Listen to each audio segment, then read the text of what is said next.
The dust rose in lazy spirals from the cracked earth as Olivia Armstrong crouched beside the chicken coop behind the weathered boarding house, her fingers working quickly to gather three pale eggs that represented the entirety of her provisions for feeding 8 hungry mouths that evening.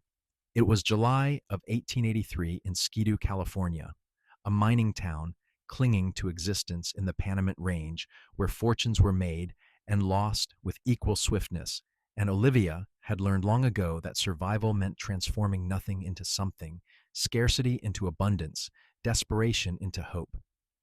The sun beat down mercilessly on her faded calico dress as she stood, wiping sweat from her brow with the back of her hand, already calculating how she would stretch these three eggs, the half sack of flour in the pantry, and the wild onions she had spotted growing near the creek into a meal that would satisfy the miners and drifters who paid Mrs. Callahan 50 cents for supper and a place to sleep. Olivia had come to Skidoo 6 months earlier, fleeing a marriage arrangement her uncle had made with a cattle baron twice her age back in Sacramento. At 22, she had nothing but the clothes on her back and a fierce determination never to be sold like livestock again. Mrs. Callahan, a weathered woman with kind eyes and a practical nature, had taken one look at Olivia's desperate face and offered her work in exchange for room and board. The arrangement suited them both perfectly, especially after Mrs. Callahan discovered that Olivia possessed an almost miraculous ability to create meals from ingredients that seemed impossibly inadequate. The boarding house kitchen was stifling in the afternoon heat, but Olivia moved through it with practiced efficiency.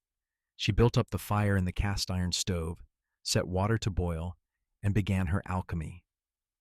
The wild onions went into hot lard, filling the kitchen with a savory aroma that would make empty stomachs growl with anticipation.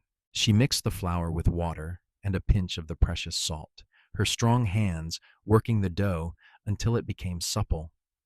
The three eggs were beaten with dried herbs she had gathered from the hillsides, wild sage and something that resembled thyme, creating a golden mixture that would be stretched further than anyone would believe possible. From the root cellar, she retrieved 2 wrinkled potatoes that Mrs. Callahan had deemed too far gone for serving. Olivia cut away the worst parts and sliced the remainder paper thin, adding them to the onions where they would crisp and provide substance. The egg mixture went into another pan, cooked slowly so it would puff and seem more substantial. The dough was rolled thin and cut into strips that would be boiled and served with the last precious tablespoon of butter, melted and mixed with more of the wild herbs. A dessert seemed impossible, but Olivia had saved back a cup of flour and found a small jar of molasses in the back of the pantry. She would make small cakes, barely sweetened, but served warm they would seem like luxury. By the time the men began filing in at sunset, the dining room smelled like a feast. Olivia moved between kitchen and table, setting down platters that held her creations, each dish presented as though it were the finest hotel fare rather than scraps transformed by necessity and skill. Lucas Armstrong walked through the boarding house door at 6:30, his boots leaving trails of dust on the worn floorboards, his body aching from 10 hours working his small claim up in the hills. He was no relation to Olivia, despite sharing a surname, though he did not know yet that the woman creating miracles in the kitchen bore his family name. At 25, Lucas had been prospecting for 3 years, following the dream of silver that had brought thousands of men to these unforgiving mountains. Unlike many who came seeking quick riches, Lucas approached mining with the same steady determination he applied to everything in life, working his claim methodically, saving his earnings carefully, and treating every small success as a step toward a larger goal. He took his usual seat at the long table, nodding to the other men who were already attacking their food with single-minded focus. Mrs. Callahan set a plate before him, and Lucas paused, fork halfway to his mouth, studying the meal with unusual attention. He had been eating at this boarding house for 4 months, and the food was typically adequate, nothing more. But this, he could smell the herbs and onions, see the golden eggs and crispy potatoes, and when he took his first bite, flavor exploded across his tongue in a way that made him close his eyes briefly in appreciation. "Mrs. Callahan," he said, his voice a low rumble that carried the slight drawl of his Texas upbringing. "This is exceptional." The older woman smiled knowingly. "That is not my doing, Mr. Armstrong. That would be Olivia's work. The girl has magic in her hands. I swear it."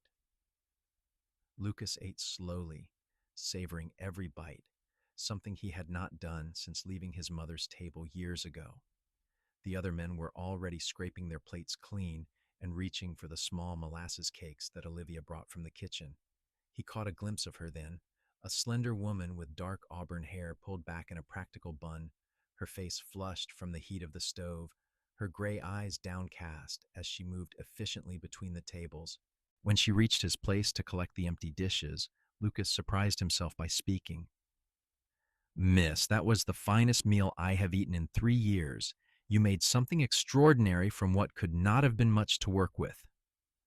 Olivia's eyes lifted to his face, and for a moment they simply looked at each other. His eyes were deep brown, honest and direct, set in a face weathered by sun and hard work, but somehow still youthful. His dark blonde hair needed cutting, and several days' worth of beard shadowed his jaw. But there was something solid about him, something that made her feel momentarily steadied in a life that had offered little stability. "Thank you," she said softly, her voice carrying the educated tones that sometimes made the miners look at her with curiosity. "I am glad it pleased you." She moved away before he could respond, disappearing back into the kitchen with her armload of dishes. Lucas sat for a moment longer, aware that something had shifted, though he could not have named what it was. Over the following weeks, Lucas found himself paying more attention to mealtimes than he ever had before. Each evening brought new evidence of Olivia's remarkable skill. She could take a tough cut of meat that most cooks would have rendered inedible and transform it through slow cooking and careful seasoning into something tender and flavorful. She foraged in the hills, returning with wild greens and mushrooms that added variety to their table. She befriended the Chinese vegetable seller who came through town weekly, trading her baking skills for ingredients that other customers overlooked: wilted cabbage and bruised tomatoes that she would turn into delicious stews and savory pies. Lucas began leaving small offerings at the boarding house when he came for his evening meal: a brace of quail he had shot in the hills, wild plums from a tree he had discovered near his claim, once a jar of honey he had traded for in the town's general store, though it represented a significant portion of his weekly earnings. He never presented these gifts directly to Olivia, instead leaving them with Mrs. Callahan with a simple message that they were for the cook's use. But Olivia knew. Each time one of Lucas's offerings appeared in her kitchen, she felt a warmth that had nothing to do with the stove's heat. She began to watch for him at mealtimes, timing her movements so she might catch a glimpse of his face when he took his first bite of whatever she had prepared. The flash of pleasure in his eyes, the way he ate slowly and deliberately as though each forkful mattered, these small reactions began to mean more to her than she wanted to admit. One evening in late August, a fight broke out in the boarding house dining room. Two miners, drunk on whiskey they had consumed before dinner, began arguing over a claim dispute. The argument escalated quickly, chairs scraping back as fists were raised. Lucas stood from his place at the table, his movements calm but purposeful. "Gentlemen," he said, his voice cutting through the shouting, "you are frightening the ladies and disturbing the peace of a respectable establishment. Take your dispute outside or sit down and finish your meal in silence." One of the miners, a bull of a man named Hendricks, turned his fury on Lucas. "Mind your own business, Armstrong, unless you want to taste my fist." Lucas did not flinch. "I am making it my business. Mrs. Callahan and her cook work hard to provide us with good food and a clean place to rest. You will show respect, or you will leave." For a tense moment, violence hung in the air like the dust that perpetually filled Skidoo's streets.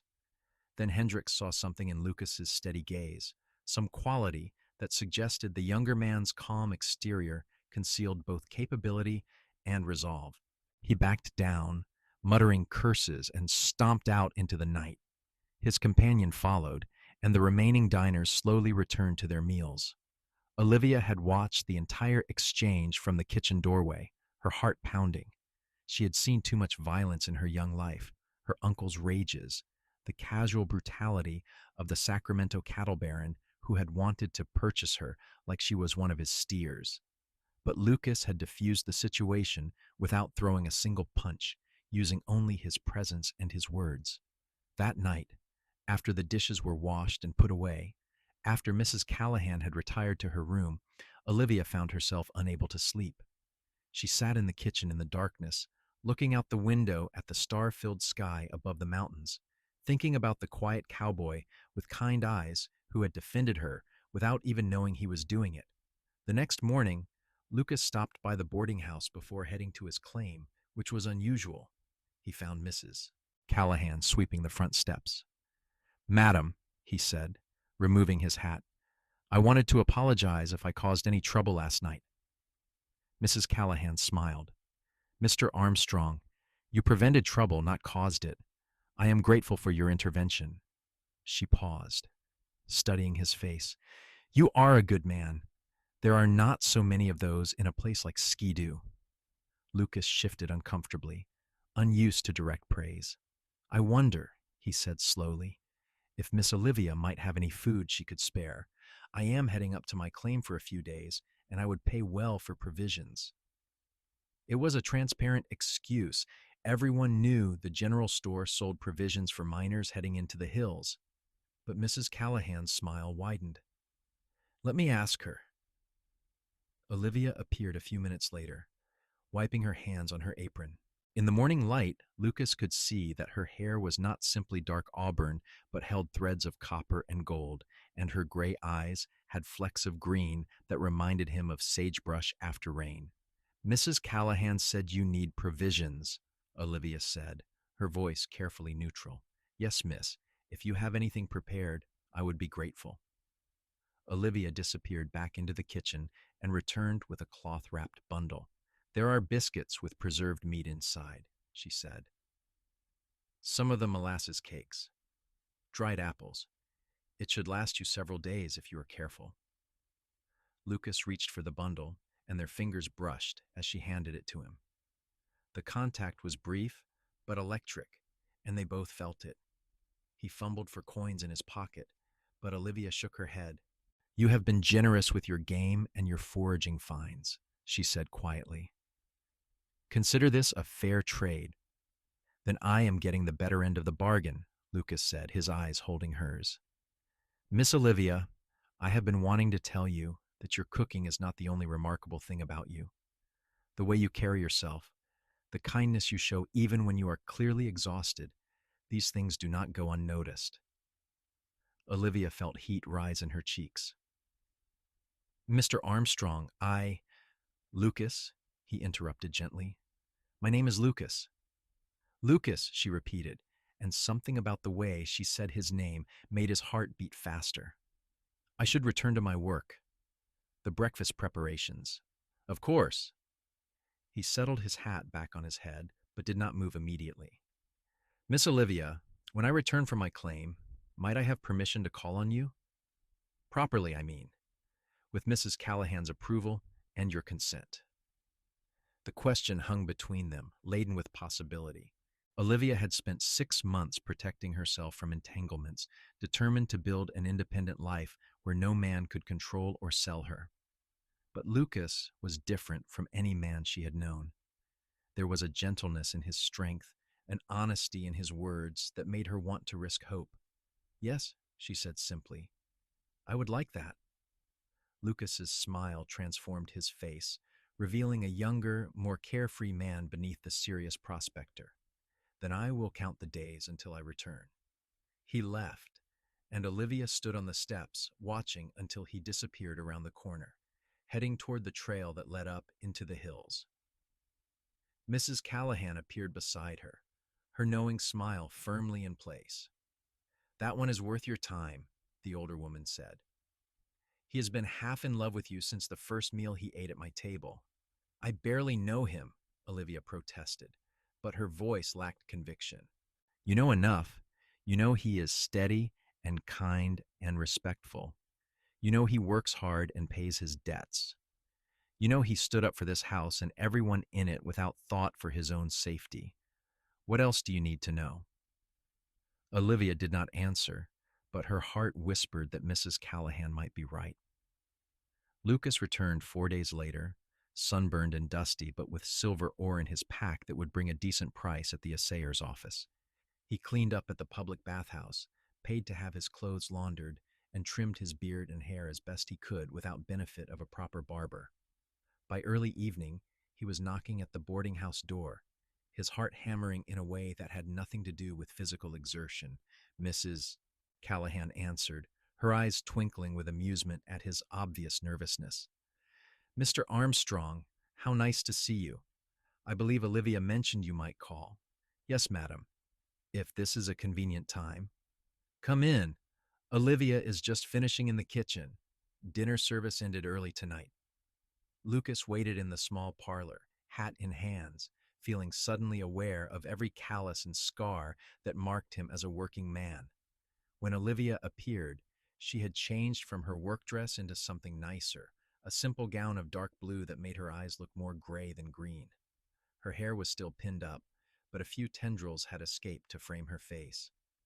"Lucas," she said, and again he loved the way his name sounded in her voice. "Miss Olivia." He cleared his throat. "I thought, if you were willing, we might take a walk. It is cooling down now, and there is a nice view of the valley from the ridge above town." "I would like that very much." They walked through Skidoo's dusty streets, past the saloons already growing rowdy with evening crowds, past the general store and the assayer's office, past the small church that served as a reminder that civilization was attempting to take root in this rough place. As they climbed the trail toward the ridge, the sounds of town faded behind them, replaced by the evening songs of birds and the whisper of wind through desert scrub. At the ridge's crest, they stopped to look out over the valley. The sun was setting, painting the sky in shades of orange and purple and gold, the mountains standing in stark silhouette against the brilliant colors. In that moment, surrounded by harsh beauty, Lucas found the courage to speak what was in his heart. "I should tell you something," he said, not looking at her, his eyes still on the horizon. "My full name is Lucas Armstrong. I was born in Texas, the youngest of 4 children. My father was a cowboy, worked the big ranches, moving cattle from Texas to Kansas. He was gone more than he was home, but when he was there, he was a good father. He taught me to ride, to shoot, to respect the land and the animals and the people who worked it." He paused, gathering his thoughts. "He died when I was 17. Thrown from a horse, broke his neck. It was quick, at least. My mother passed the next year. I think she died of a broken heart as much as the fever. My older brothers took over the family place, such as it was. But I wanted something different. I wanted land that was mine, a future I built with my own hands. So I came west."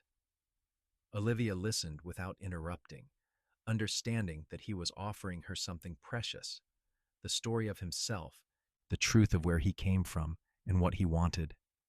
"I have been working my claim for 3 years," Lucas continued. "I am not a rich man, and I may never be, but I am steady, and I am honest, and I work hard. I save most of what I earn.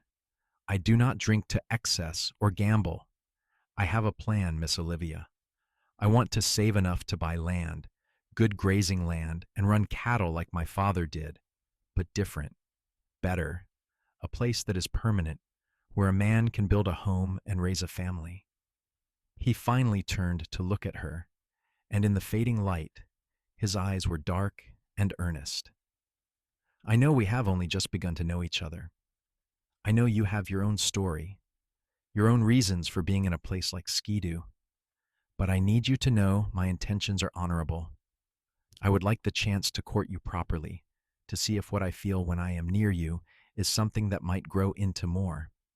Olivia's throat tightened with emotion. No one had ever spoken to her this way, with such direct honesty, such respectful clarity of purpose. "You are right that I have my own story," she said quietly. I came to Ski-Doo running from a life someone else wanted to choose for me. My parents died when I was young, and I was raised by my uncle in Sacramento. He was not a cruel man, but he saw me as a burden and an opportunity. When I turned 22, he arranged a marriage with a wealthy cattle rancher. The man was 48 years old, had buried 2 wives already, and looked at me like I was livestock he was purchasing. I ran the night before the wedding was to take place. She wrapped her arms around herself, though the evening was still warm. I came here because it was far enough away that my uncle would not think to look, and because I knew Mrs. Callahan from years ago when she lived in Sacramento. I have been trying to build something for myself, some kind of independence. I swore I would never let a man control my life or my choices again. Lucas absorbed this, understanding now the guarded quality he sometimes saw in her eyes. I would never want to control you, he said firmly. What I admire most about you, Miss Olivia, besides your remarkable cooking, is your strength. The way you take scraps and create abundance, that is not just about food. That is about who you are. You take whatever life gives you and you transform it into something better. That kind of strength, that kind of spirit, deserves to be respected and treasured, not controlled. Tears pricked at Olivia's eyes. She blinked them back, unwilling to cry, but moved by his words in a way she had not expected. I would like very much for you to court me, Lucas Armstrong. I think I would like that very much indeed. They stood together on the ridge as darkness fell, and the first stars appeared, not touching, but connected by something that felt as real as the ground beneath their feet. When they finally walked back down into town, Lucas escorted her properly to the boarding house door, tipped his hat, and bid her good night. But the warmth in his eyes and the gentle smile on his lips stayed with Olivia long after he had gone. The courtship that followed was unlike anything Olivia had imagined. Lucas was patient and consistent, showing up at the boarding house each evening for dinner, always the last to leave so he might have a few words with her as she finished her work. On Sundays, when the boarding house served only a cold lunch and Olivia had the afternoon free, they would walk together, exploring the hills around Ski-Doo, talking about everything and nothing. Lucas told her about his childhood in Texas, about learning to rope and ride before he could properly read, about the vast spaces and the sense of freedom that came from working under an open sky. Olivia told him about her parents, how her father had been a teacher and her mother had loved books, how they had died in a cholera outbreak when she was 12. She spoke about the loneliness of her uncle's house, where she was fed and clothed but never truly wanted, and about the joy she found in the kitchen, the way cooking gave her a sense of purpose and accomplishment. They discovered shared values and dreams. Both wanted a life built on honest work and mutual respect. Both believed in the importance of family, though neither had much of one left. Both understood that survival in a place like the West required resilience and adaptability, and both possessed those qualities in abundance. As September turned to October, their relationship deepened.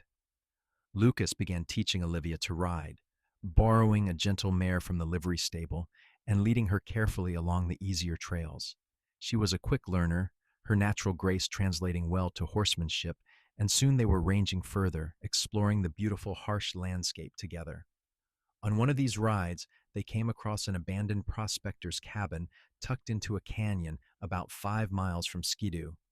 The roof was mostly intact, and the stone walls still stood firm. This could be something, Lucas said, walking through the single room, his mind clearly working. With repairs, this could be a decent shelter. The creek runs year-round through this canyon, and there is grazing land in the meadow beyond.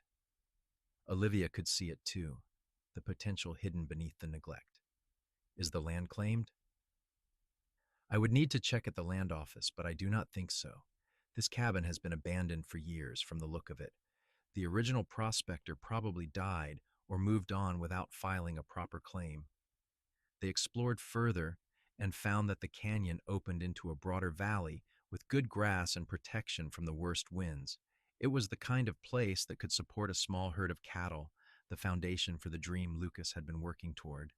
That evening, over dinner at the boarding house, Lucas was quiet and thoughtful. When he walked Olivia to the kitchen afterward, he took her hand for the first time, his calloused fingers gentle around hers. "I have been saving for 3 years," he said. "I have enough now to file a claim on that land, to buy a small herd to start, to make the necessary repairs to the cabin. It would not be much at first. It would be hard work and long days and uncertainty. But it would be ours, Olivia, a place to build something lasting." Olivia's heart raced. "Ours?" Lucas turned to face her fully, still holding her hand. "I know it has only been a few months. I know by all reasonable standards I should wait longer before speaking. But I am 25 years old, and I have worked hard and lived carefully, and I know my own mind. I love you, Olivia Armstrong. I love your strength and your creativity and your kindness. I love the way you turn scraps into feasts and hardship into hope. I love the sound of your voice and the way your eyes change color in different light. I want to marry you and build a life with you, if you will have me." Olivia felt tears slip down her cheeks, but this time she did not try to stop them. "I love you too," she whispered. "I think I have loved you since the night you stood up to those miners, since the first time you truly saw me and appreciated what I could do. I was so afraid of belonging to someone again, but this is different. This is choosing each other, building something together. Yes, Lucas, yes, I will marry you." He pulled her gently into his arms, and they held each other in the boarding house kitchen, surrounded by the smells of her cooking and the quiet sounds of the house settling for the night. When he finally kissed her, it was sweet and careful and full of promise. They were married 3 weeks later in the small church, with Mrs. Callahan and a handful of Lucas's mining friends as witnesses. Olivia wore a dress that Mrs. Callahan had helped her sew from fabric Lucas had bought at the general store, a soft gray green that matched her eyes. Lucas wore his best clothes and boots polished until they shone, and when he said his vows, his voice was steady and sure. The wedding breakfast was held at the boarding house, and Olivia cooked her own celebration meal with Mrs. Callahan's help. She made biscuits light as clouds, fried eggs from the chickens that were now as much hers as Mrs. Callahan's, crisp bacon purchased specially for the occasion, and a cake sweetened with honey and studded with dried fruit. The miners who attended ate with reverence, aware they were witnessing something rare and good in a place that too often knew only hardship and loss. After the celebration, Lucas and Olivia rode out to the canyon, to the cabin that was now legally theirs. Lucas had spent the previous 2 weeks making basic repairs, patching the roof, and clearing out years of accumulated debris. It was still rough, but it was clean and dry, and when he lifted Olivia across the threshold, she laughed with genuine joy. "Welcome home, Mrs. Armstrong," Lucas said, setting her carefully on her feet. "It is perfect," Olivia said, and she meant it. The cabin was small and plain, but it was theirs, earned through honest work and careful planning.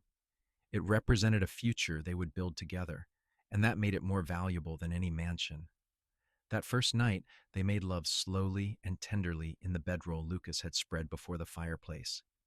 He was gentle with her, mindful that this was new and perhaps frightening, but Olivia surprised him with her passion, giving herself to him fully and without reservation. Afterward, they lay wrapped in each other's arms, watching the fire cast dancing shadows on the stone walls, talking quietly about their plans for the future. The weeks that followed were filled with hard work, but also deep contentment. Lucas spent his days working to improve the cabin and clear land, while Olivia established a kitchen in the stone fireplace and began the work of making their rough shelter into a home. She foraged extensively, learning the canyon and the surrounding hills, discovering which plants were edible and which had medicinal properties. She established a small garden in a protected spot near the creek, planting seeds she had brought from the boarding house. Twice a week, Lucas rode into Skidoo to sell the silver ore he had accumulated from his claim and to buy supplies they could not produce themselves. Each time he returned, his saddlebags held carefully chosen items: fabric for curtains, nails and tools for building, seeds for planting, and always something special just for Olivia. A packet of real coffee, a small mirror, a book of poetry he had seen her admire in the general store. Olivia continued to cook miraculous meals from their limited provisions. She made bread from the flour Lucas brought, sourdough that rose beautifully in the dry air. She trapped rabbits and prepared them in savory stews with wild onions and the vegetables from her garden. When Lucas shot a deer, she preserved the meat by smoking it, rendering the fat for cooking, and using every scrap to ensure nothing was wasted.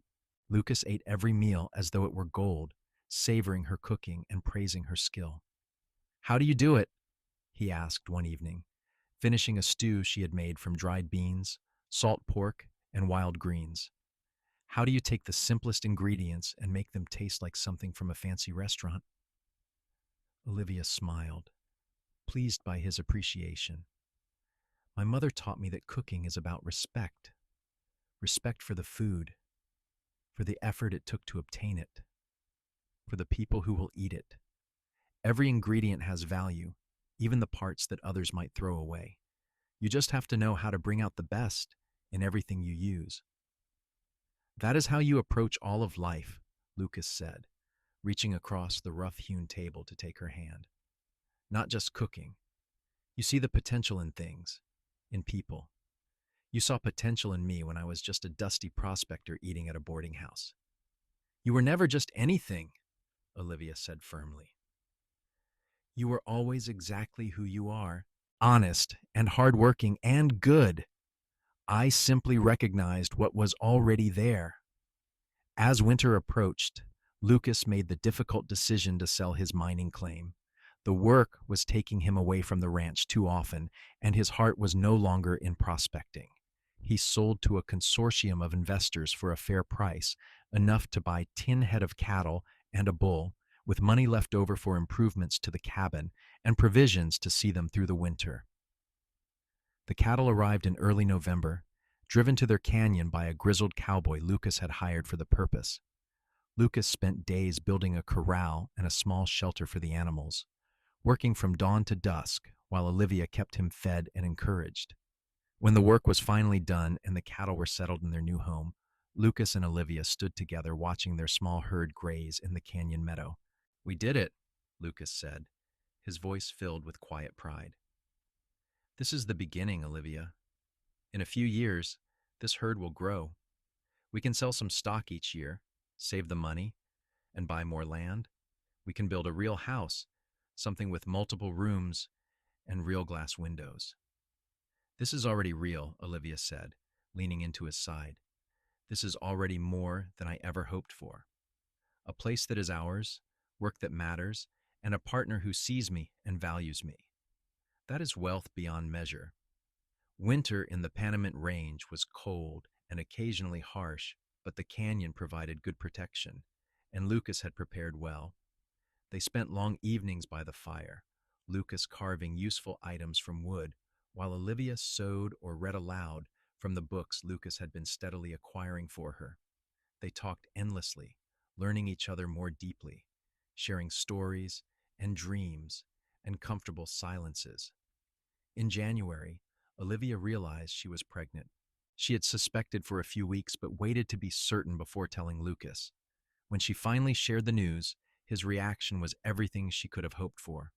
His eyes filled with tears, and he pulled her into his arms with a gentleness that acknowledged the preciousness of what she carried. "A baby," he whispered against her hair. "Our baby. Olivia, I will work so hard to give you both everything you need. I swear it." "I know you will," she said, holding him tightly. "You have already given us everything that matters." The pregnancy progressed smoothly, though Olivia continued to work hard, tending her garden as spring returned, cooking their meals, and helping Lucas with the lighter ranch work.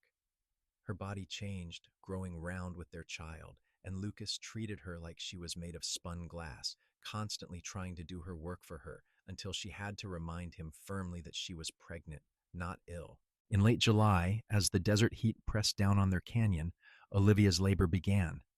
They had planned for this, arranging for Mrs. Callahan to come and stay when the time was near.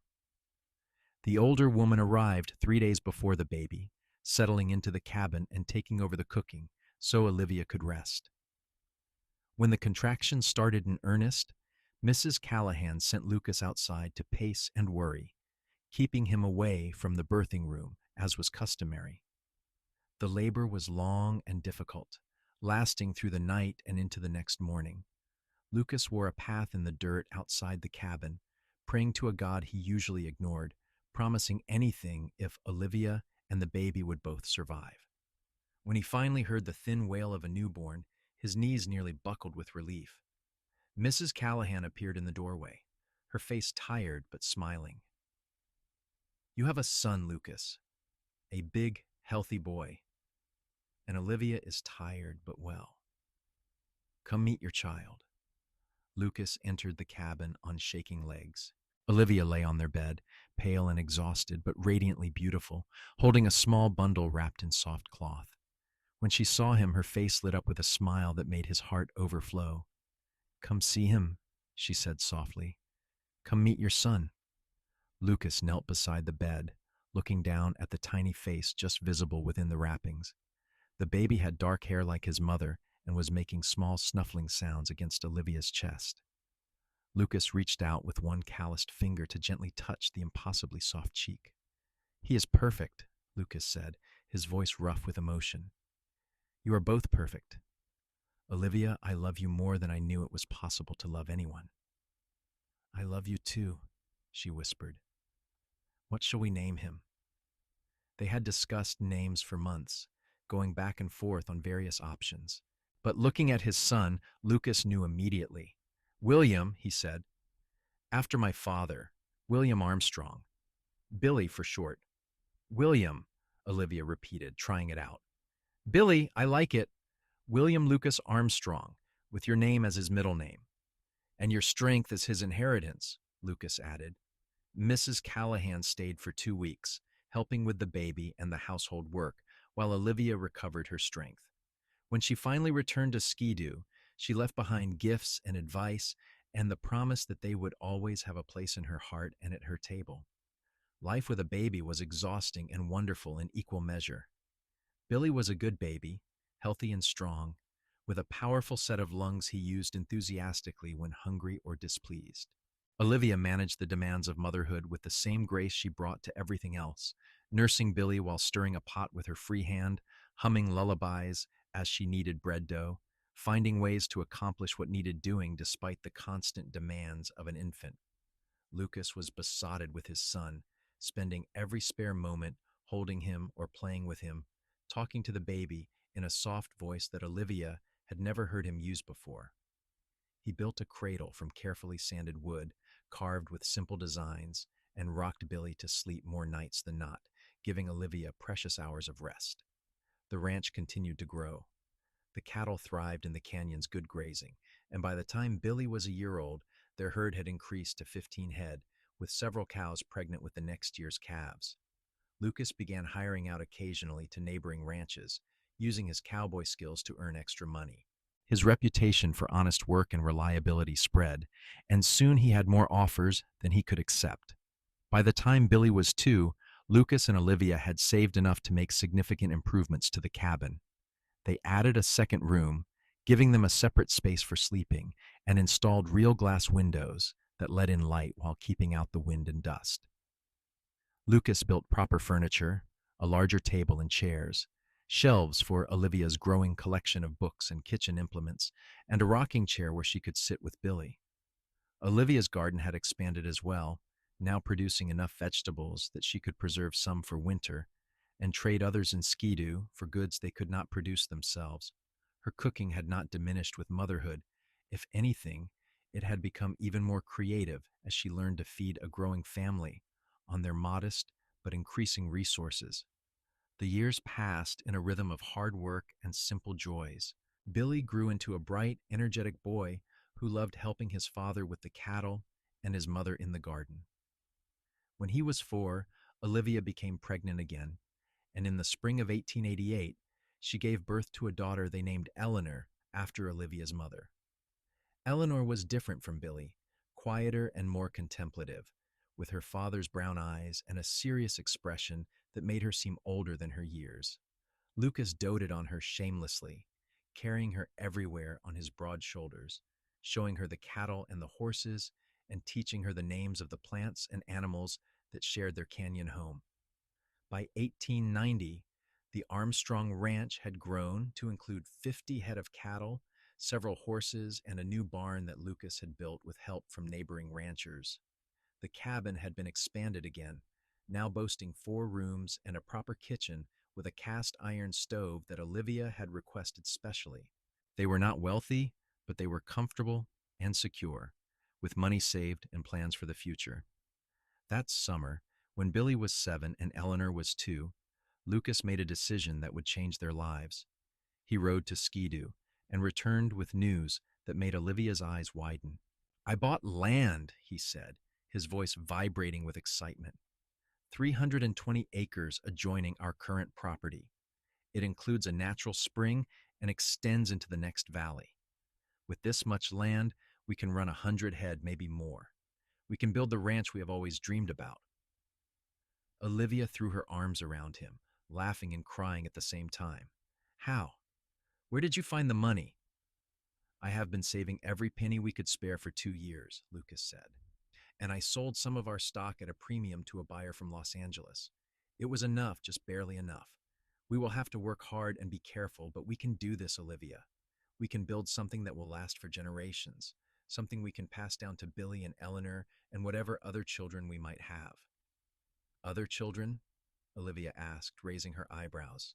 Lucas grinned, looking suddenly boyish, despite the sunlines around his eyes and the gray beginning to thread through his hair. "Well, I would not mind adding to our family if you are willing. This house is big enough, and the ranch can support more. Besides, I like the work that goes into making babies." Olivia laughed and kissed him soundly. "I suppose we can consider it." They celebrated that night after the children were asleep, making love with the passionate familiarity of partners who knew each other's bodies and hearts completely. True to form, Olivia became pregnant again, and in the spring of 1891, she gave birth to twins, a boy and a girl they named Samuel and Grace. The twins were a handful, 2 sets of lungs demanding attention, 2 sets of needs requiring constant care. But the family rose to the challenge. Billy, now 8, took his role as oldest brother seriously, helping with the younger children and working alongside his father with the cattle. Eleanor, at 3, proved to be a natural mother's helper, always ready to fetch a diaper or sing to a fussy baby. Lucas hired his first ranch hand that year, a young man named Peter who had drifted into Skidoo looking for honest work. Peter was hardworking and trustworthy, and his help allowed Lucas to focus on expanding the ranch while still spending time with his growing family. Olivia continued to create magic in her kitchen, now cooking for a household of 7 plus Peter.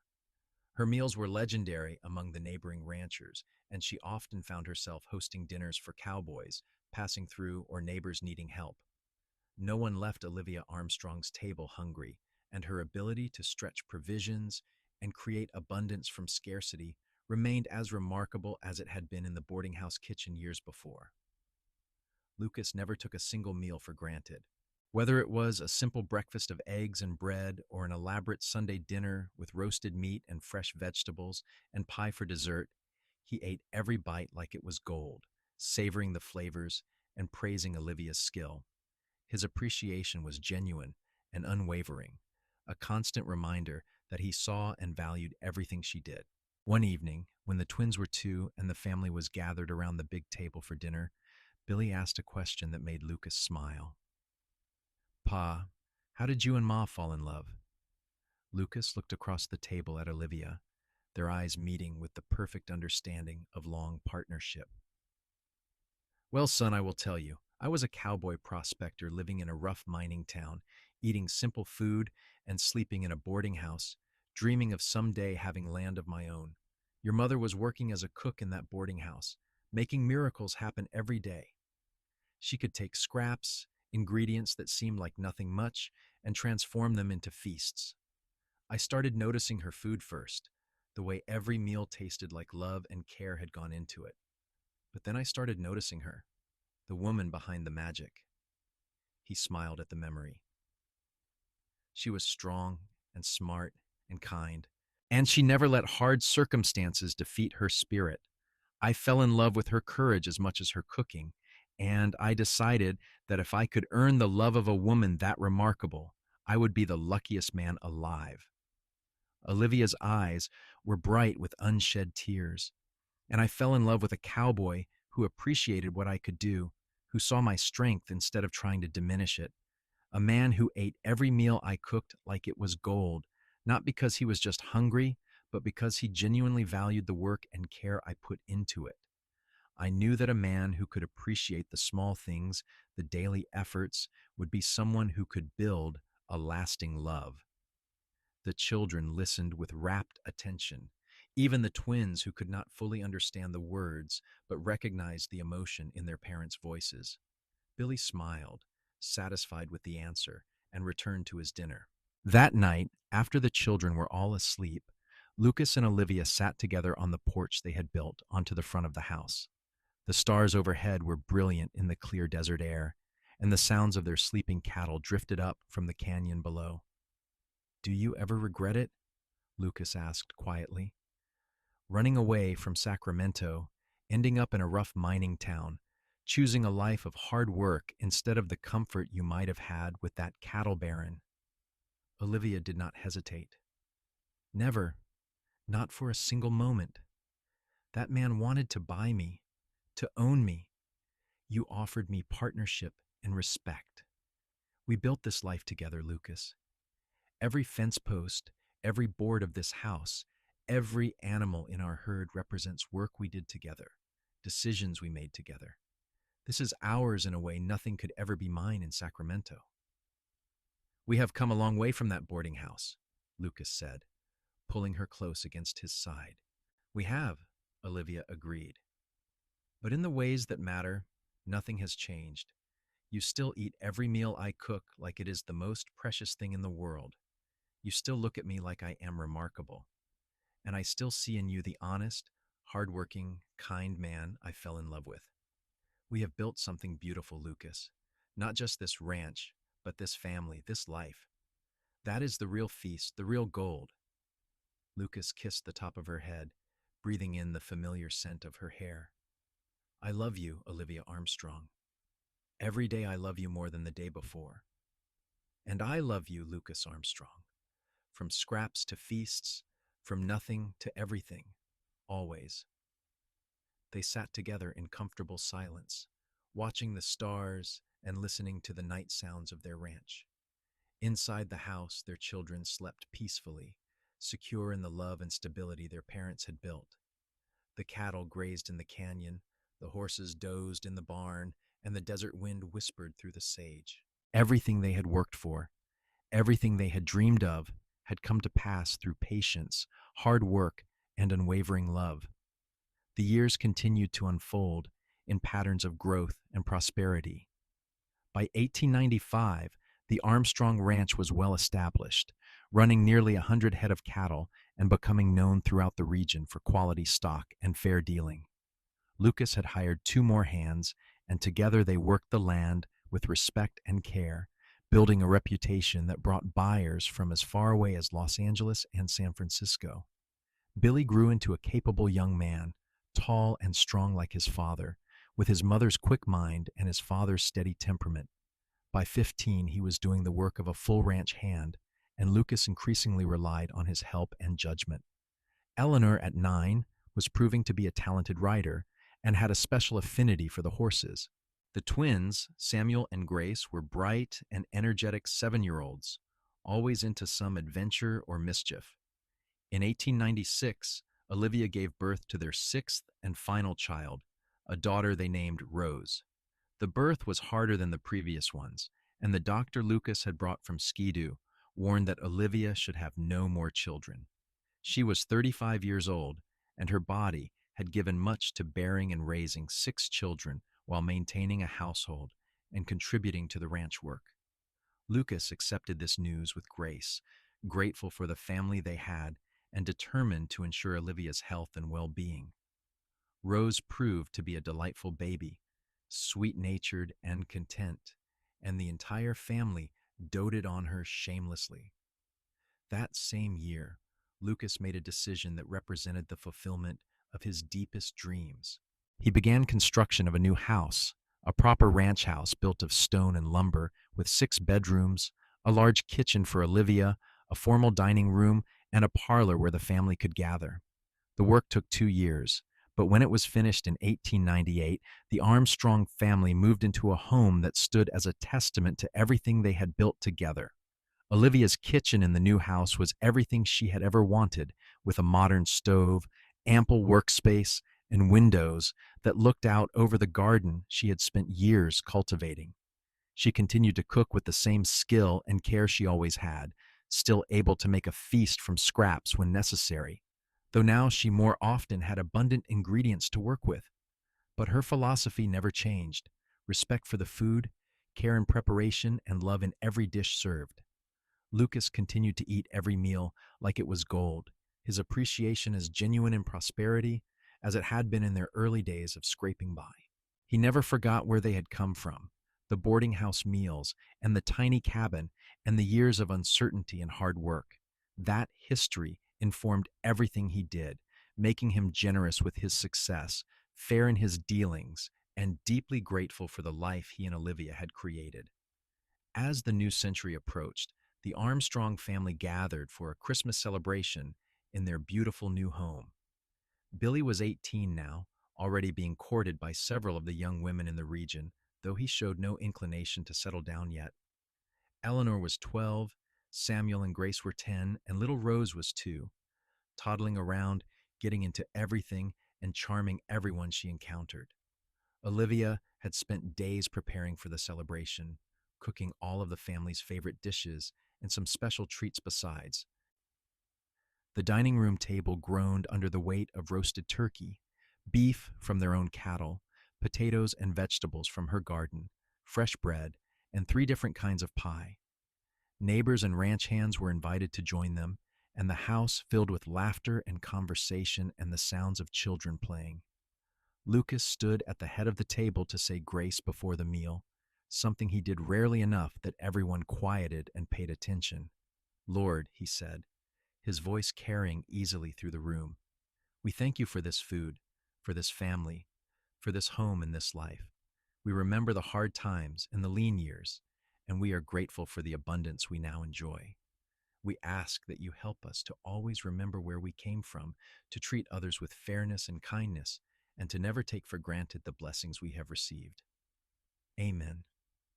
Amen, the assembled group echoed. As everyone began to eat, passing platters and filling plates, Lucas caught Olivia's eye and smiled. She smiled back, understanding passing between them without need for words. They had done it. They had taken scraps and made a feast, not just of food, but of life itself. They had built something lasting and good, something that would endure beyond their own years. After the meal, as people lingered around the table, too full to move but too content to leave, Billy stood and cleared his throat. "I have something to say," he announced, his young voice serious. "I have been thinking a lot about what it means to be an Armstrong, about the legacy Ma and Pa have built for us, and I want you all to know that I understand what a gift they have given us, not just this ranch or this house, but the example of how to live." He looked at his parents, his eyes shining with emotion. "Pa, you taught me that honest work and fair dealing matter more than quick profits. You taught me to respect the land and the animals and the people who work with us. You showed me how to be a good man." He turned to Olivia. "And Ma, you taught me that creativity and resourcefulness can transform any situation. You showed me that caring for people, feeding them, and nurturing them is work as important as any other. You taught me that strength comes in many forms, and that the ability to make something from nothing is a kind of magic."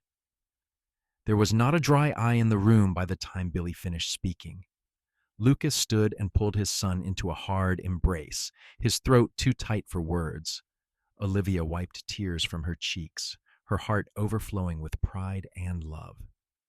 The evening continued with music and dancing, the younger children running wild while the adults visited, and the teenagers tried to look sophisticated. As midnight approached and the celebration finally began to wind down, Lucas and Olivia found themselves alone on the porch, much as they had been so many times before. "We did well," Lucas said softly, looking out over the ranch lands that stretched into the darkness. "Our children are good people. They understand what matters." "We did do well," Olivia agreed, leaning into his familiar warmth.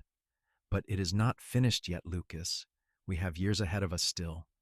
More grandchildren to spoil, more meals to share, more memories to make." "Then we had better get started," Lucas said with a smile. "After all, the best feast is the one you are still preparing, and the best story is the one that keeps unfolding." They stood together in the cool night air, partners in every sense of the word, ready for whatever came next, secure in the knowledge that together they could handle anything, from boarding house to ranch house, from scraps to feasts, from two lonely people to a thriving family. They had built a life that mattered. The years that followed saw the Armstrong family continue to flourish. Billy eventually married a bright young woman named Catherine who shared his values and his love for ranch life. They built their own home on Armstrong land and began raising their own family, giving Lucas and Olivia their first grandchildren in 1902. Eleanor shocked everyone by announcing at 16 that she wanted to train horses professionally. Lucas and Olivia supported her dream, and by the time she was 20, she had established a reputation throughout California for her skill with difficult horses. She married at 23, choosing a fellow horse trainer who respected her abilities and supported her work. The twins went in different directions. Samuel decided to study agriculture, traveling to the state university and returning with knowledge that helped modernize the ranch's operations. Grace became a teacher, establishing a small school on Armstrong land that served the children of their ranch hands and neighboring families. Little Rose grew up surrounded by love and opportunity, becoming a talented cook like her mother and eventually writing a cookbook that preserved Olivia's recipes and philosophy about food and resourcefulness. Lucas and Olivia aged together gracefully, their hair graying, their bodies slowing, but their love never diminishing. Lucas continued to work the ranch well into his 60s, finally turning over most of the operations to Billy and Samuel, but never fully retiring. He still ate every meal Olivia prepared with the same appreciation he had shown at that first boarding house dinner so many years before. Olivia remained the heart of the family, her kitchen the center around which everyone orbited. She cooked for family gatherings and celebrations, still able to make a feast from scraps when the situation called for it, still teaching her daughters and daughters-in-law the skills that had sustained her through hard times and good. On their 30th wedding anniversary in 1913, the family threw a massive celebration. More than 100 people attended, including ranch hands past and present, neighbors from throughout the region, and even Mrs. Callahan, now quite elderly, but still sharp as ever. The old woman pulled Olivia aside during the celebration. "I knew," Mrs. Callahan said, her faded eyes twinkling, "that first night he ate your cooking, I saw it in his face. And when you looked at him, I saw it in yours too. You were meant for each other, meant to build something beautiful together." "You gave me the chance," Olivia said, hugging the older woman carefully. "If you had not taken me in when I ran from Sacramento, none of this would exist." "Nonsense," Mrs. Callahan said firmly. "You would have found a way. That is who you are, Olivia. A woman who makes feasts from scraps, who builds abundance from nothing. Lucas saw that in you, and you saw the good man beneath the dusty prospector.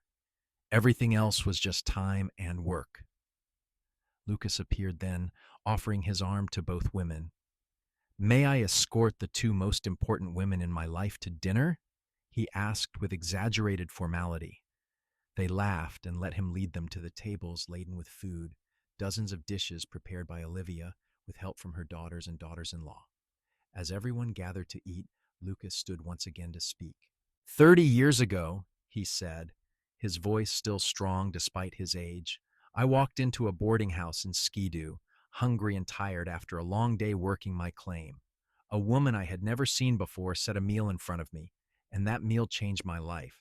Not because the food was good, though it was the best I had ever tasted, but because I realized that someone who could create such abundance from so little, someone with that kind of skill and care and creativity, was someone rare and precious.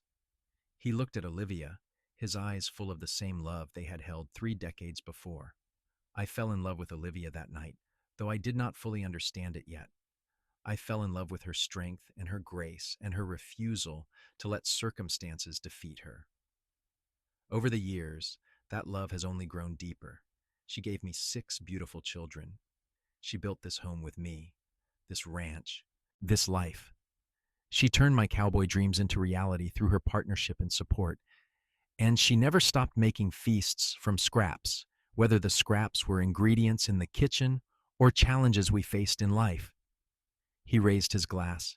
To Olivia, the woman who saw potential in a dusty prospector and turned him into a rancher. The woman who fed me every day like each meal was gold.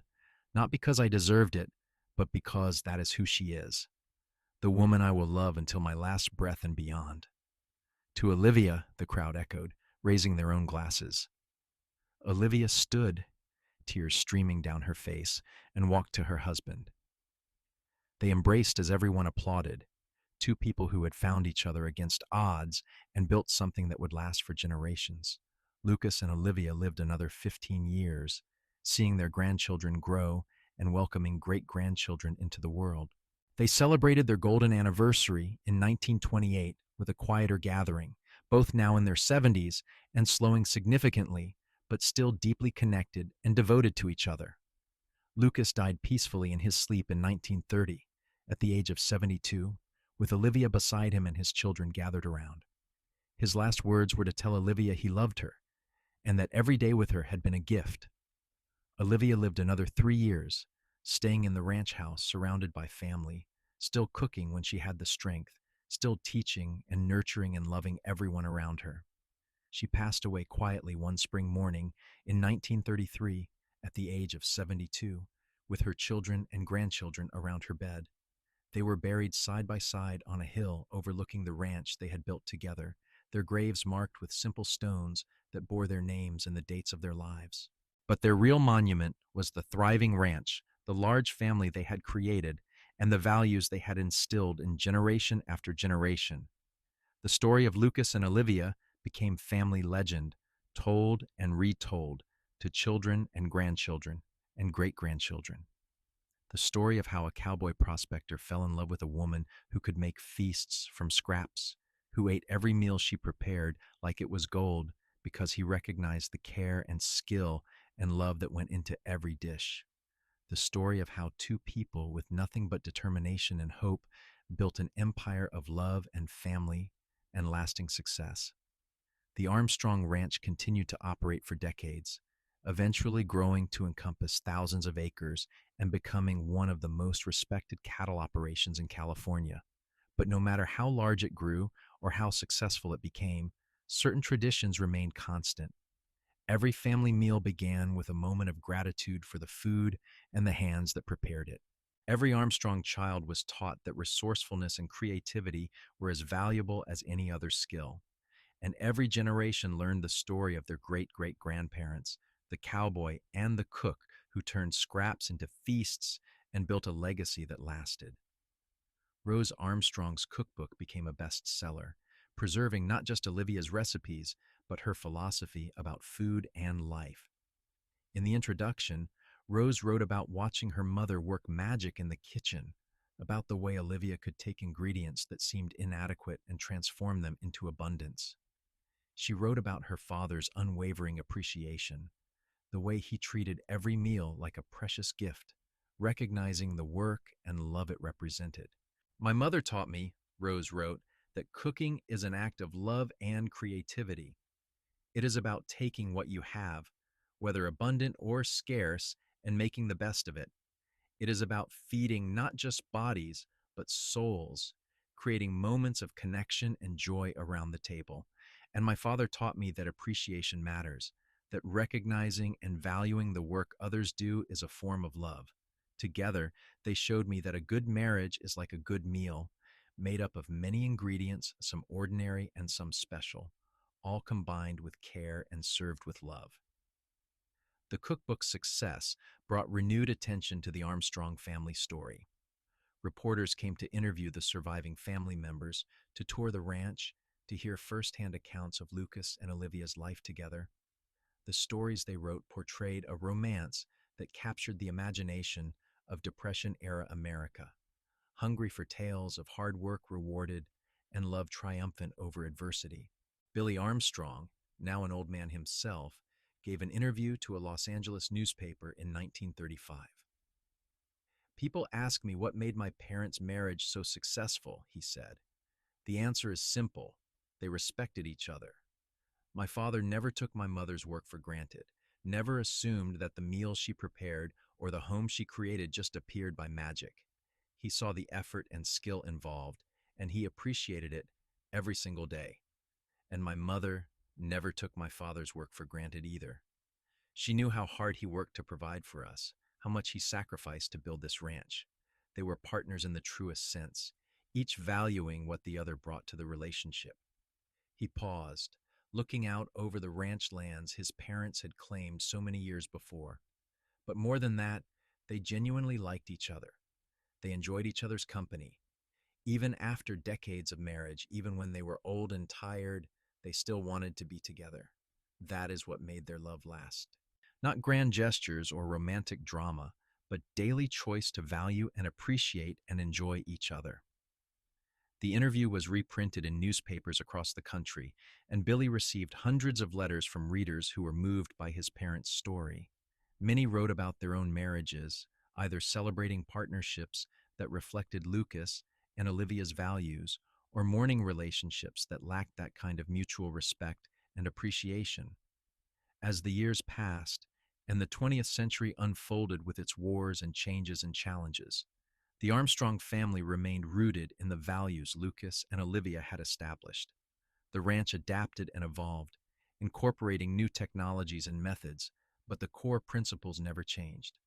Treat the land with respect, value honest work, build relationships based on mutual appreciation and support, and always recognize that the ability to create abundance from scarcity, whether in the kitchen or in life, is a gift to be treasured. By the 1950s, the original ranch house, though still maintained and occasionally occupied by family members, had been largely replaced by more modern structures. But one room remained exactly as Olivia had left it, her kitchen, preserved as a kind of shrine to her memory and her skills. Family gatherings were still sometimes held there, with descendants attempting to recreate her recipes and sharing stories about her legendary ability to feed a crowd on seemingly nothing. In 1960, on what would have been Lucas and Olivia's 77th wedding anniversary, the family held a massive reunion at the ranch. More than 300 people attended, all descendants or connections of the original couple. A historical marker was unveiled, commemorating the ranch's founding and telling the story of Lucas and Olivia's partnership. The youngest attendee at that reunion was a great-great-great-granddaughter named Olivia, born just weeks before the celebration. As her mother held her near the historical marker, the extended family gathered around, spanning 5 generations, living proof of the love story that had begun in a boarding house kitchen in Skidoo, California, so many years before. An elderly woman in the crowd, one of the original Olivia's granddaughters, began to speak, her voice carrying clearly in the warm summer air. "My grandmother used to say that love was not about grand gestures or perfect circumstances. It was about showing up every day, doing the work, and appreciating your partner doing the same. She said that the secret to her marriage was simple. She made feasts from scraps, and grandfather ate every bite like it was gold. Not because he was just hungry, but because he understood what it represented. Care, creativity, skill, and love. That understanding, that appreciation, is what sustained them through hard times and good times, through raising 6 children and building this ranch, through 50 years of partnership." She paused, looking around at the assembled crowd. "We are all here because of their love. Every single one of us exists because a cowboy prospector recognized something special in a woman who could transform scraps into feasts, and because that woman recognized something equally special in a man who would value and appreciate her gifts. They built this, not just the ranch, but this family, this legacy. And it is up to us to carry it forward, to remember their values, to appreciate and value each other the way they appreciated and valued each other.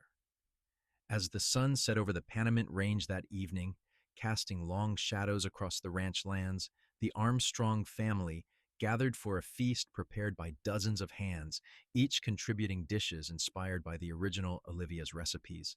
They ate together, talked and laughed together, children running and playing while adults visited, and elders held court with stories of the past. And somewhere in the space between memory and imagination, perhaps Lucas and Olivia sat together once more, watching their legacy unfold, satisfied that the scraps they had started with, a failed prospector's dreams and a runaway bride's determination, had been transformed into something golden that would endure for generations. The story of She Was the Woman Who Could Make a Feast from Scraps, the Cowboy ate. Every bite, like it was gold, became more than just family history. It became a metaphor for resourcefulness and appreciation, for the magic that happens when skill meets recognition, when effort meets gratitude, when two people choose to see the best in each other and build on that foundation. In later decades, as the world changed and values shifted, the Armstrong story remained relevant, a reminder that lasting success comes not from abundance or luck, but from making the most of what you have, from valuing partnership and mutual respect, from recognizing that everyday acts of care and appreciation are what build a life worth living. The ranch itself eventually transitioned from family ownership to a conservation trust, ensuring that the land Lucas and Olivia had claimed and nurtured would be preserved for future generations. But the family remained connected to it, serving on the trust's board, organizing annual gatherings, and ensuring that the story of its founding was never forgotten. And in kitchens across California and beyond, wherever Armstrong descendants gathered, Olivia's recipes were still prepared, her techniques still taught, her philosophy about food and life still shared. Because she had understood something fundamental, that the ability to create abundance from scarcity, beauty from simplicity, and nourishment from scraps was not just about cooking, it was about approaching all of life with creativity, determination, and love. And Lucas, that steady cowboy with honest eyes and a heart full of dreams, had understood something equally important, that recognizing and appreciating the gifts others offer, treating their work and care like the precious things they are, is the foundation of every lasting relationship and every successful partnership. Together, they had built something that lasted far beyond their own years, a feast from scraps that fed not just bodies, but souls, not just one generation, but many, a golden legacy created from the simplest ingredients: hard work, mutual respect, unwavering love, and the daily choice to value and appreciate each other. Their story ended not with death, but with legacy, not with an ending, but with continuation, as the values they embodied and the love they shared rippled forward through time, touching lives and inspiring hearts, a testament to what two people can build when they truly see and appreciate each other, when scraps become feasts and every bite is savored like gold.